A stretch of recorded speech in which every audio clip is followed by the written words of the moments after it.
LSG versus RCB ಸೋಲಿಗೆ ಕಾರಣವಾಗಿದ್ದು ಕೊನೆಯಲ್ಲಿ ರಿಷಬ್ ಪಂತ್ ತೆಗೆದುಕೊಂಡ ಆ ಒಂದು ನಿರ್ಧಾರ. ಐಪಿಎಲ್ 2026ರಲ್ಲಿ ಗುರುವಾರ ಏಕಾನಾ ಕ್ರೀಡಾಂಗಣದಲ್ಲಿ ನಡೆದ ರೋಚಕ ಪಂದ್ಯದಲ್ಲಿ ರಾಯಲ್ ಚಾಲೆಂಜರ್ಸ್ ಬೆಂಗಳೂರು ವಿರುದ್ಧ ಲಕ್ನೋ ಸೂಪರ್ ಜೈಂಟ್ಸ್ ತಂಡವು ಗೆಲುವು ಸಾಧಿಸಿದೆ. ಈ ಪಂದ್ಯ ಕೊನೆಯ ಓವರ್ವರೆಗೂ ರೋಚಕತೆಯಿಂದ ಕೂಡಿತ್ತು.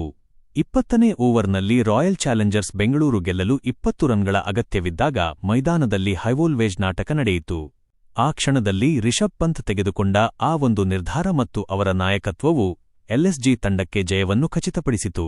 ಕೊನೆಯ ಓವರ್ನಲ್ಲಿ ರಿಷಬ್ ಪಂತ್ ದಿಟ್ಟ ಹೆಜ್ಜೆ. ಅನುಭವಿ ಶಹಬಾಜ್ ಅಹ್ಮದ್ ಮತ್ತು ಯುವ ದಿಗ್ವಿಜಯ್ ಸಿಂಗ್ ರಥಿ ಇಬ್ಬರೂ ಅಂತಿಮ ಓವರ್ ಎಸೆಯಲು ಸಿದ್ಧರಾಗಿದ್ದರು.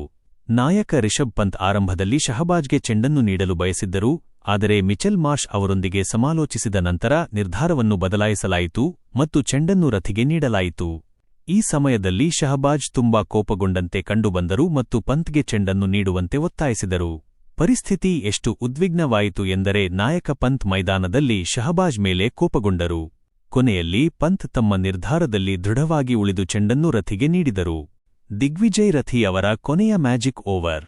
ಪಂತ್ ಅವರ ಈ ದೊಡ್ಡ ನಿರ್ಧಾರ ಫಲ ನೀಡಿತು ಮತ್ತು ರಥಿ ತನ್ನ ಸ್ಪಿನ್ನಲ್ಲಿ ಆರ್ಸಿಬಿ ಬ್ಯಾಟ್ಸ್ಮನ್ಗಳನ್ನು ಸಿಲುಕಿಸಿ ಅವರು ಗೆರೆ ದಾಟದಂತೆ ತಡೆದರು.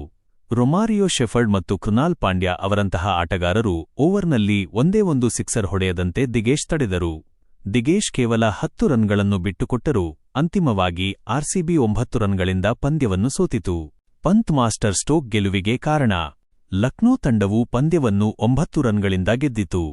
ಪಂತ್ ಶಹಬಾಜ್ ಅವರ ಒತ್ತಾಯಕ್ಕೆ ಮಣಿದಿದ್ದರೆ ಫಲಿತಾಂಶ ವಿಭಿನ್ನವಾಗಿರುತ್ತಿತ್ತು. ಆದರೆ ಯುವ ದಿಗ್ವಿಜಯ್ ರಥಿಯನ್ನು ನಂಬಿದ್ದು ಪಂದ್ಯಗತಿಯನ್ನೇ ಬದಲಾಯಿಸಿತು. ರಥಿ ಒತ್ತಡವನ್ನು ಅಚ್ಚುಕಟ್ಟಾಗಿ ನಿರ್ವಹಿಸಿದ್ದು ಮಾತ್ರವಲ್ಲದೆ ರೊಮಾರಿಯೋ ಶೆಫರ್ಡ್ನಂತಹ ಅಪಾಯಕಾರಿ ಹಿಟ್ಟರನ್ನು ತಮ್ಮ ನಿಖರವಾದ ಗೂಗ್ಲಿಗಳೊಂದಿಗೆ ದೂರವಿಟ್ಟರು. ಈ ಗೆಲುವಿನೊಂದಿಗೆ ಲಕ್ನೋ ತನ್ನ ಪ್ಲೇಆಫ್ ಭರವಸೆಯನ್ನು ಇನ್ನೂ ಉಳಿಸಿಕೊಂಡಿದೆ.